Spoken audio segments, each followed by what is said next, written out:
తెలంగాణలో తక్కువ ఫీజులతో high quality results ఇస్తున్న ఏకైక సంస్థ తిరుమల్ ఐఏఎస్ ఇన్స్టిట్యూట్. సినీ హీరోయిన్ బీజేపీ నేత మాధవీలతపై తాడిపత్రి మున్సిపల్ చైర్మన్ జేసీ ప్రభాకర్ రెడ్డి సంచలన వ్యాఖ్యలు చేశారు. ఆమె ఒక వేస్ట్ క్యాండిడేట్ అని మండిపడ్డారు. ఆమెను బీజేపీలో ఎందుకు పెట్టుకున్నారో అర్థం కావడం లేదని అన్నారు. అయితే ఆమెపై జేసీ ఇంత తీవ్రంగా స్పందించడానికి ఓ కారణం ఉంది. కొత్త సంవత్సర వేడుకల సందర్భంగా తాడిపత్రి మహిళలకు ప్రభాకర్ రెడ్డి ప్రత్యేక ఈవెంట్ను నిర్వహించారు. ఈవెంట్పై మాధవీలత స్పందిస్తూ జేసీ పార్క్ వైపు మహిళలు వెళ్లొద్దని సూచించారు.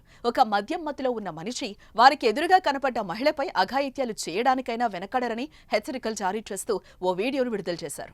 2024 లో మనకి చాలా కష్టాలు వచ్చేసాయి. ఇప్పుడు ఆ కష్టాలన్నీ 31st నైట్ ఎంజాయ్ చేసేస్తే 2025 జనవరి పొద్దునకి మంచి రోజులు వస్తాయంటే ఏవి రావు.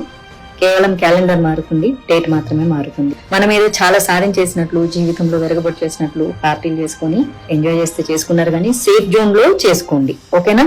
తాగి ఎక్కువైపోయి గాంజా, డ్రగ్స్ అవన్నీ తీసేసుకున్న తర్వాత మిమ్మల్ని ఎవరో ఒకళ్ళు ఎత్తుకుపోయి ఏదో ఒకటి జరిగి తోకిసలాట్లు, తోపులాటలు, రేపులు ఇంకేదో జరిగినాయి అనుకో, పోలీసుల మీద దయచేసి నేరాలని మోపొద్దు.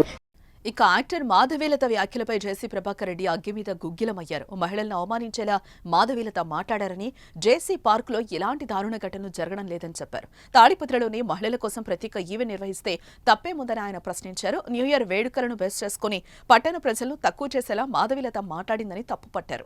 బతుకుదెరువు కోసం పార్టీలు మారే వారితో మాట్లాడిస్తారా అంటూ ఘాటు వ్యాఖ్యలు చేశారు. అభిమానులతో తప్పుడుదారుల వ్యాపారం, గూండాగురి చేసే నీవు మాకు నీతులు చెప్తావా అంటూ మాధవీలతకు కౌంటర్ ఇచ్చారు. మొత్తంగా ఈ ఇష్యూ ఎక్కడి వరకు వెళ్తుందో చూడాలి. మరి మంచి అమ్మాయినైనా పెట్టకూడదా? దానికే పేరు లేదు. అదే ఒక పెద్ద మా ఊర్లో ఒక 2 నెలలు సినిమా షూటింగ్ చేసినారు.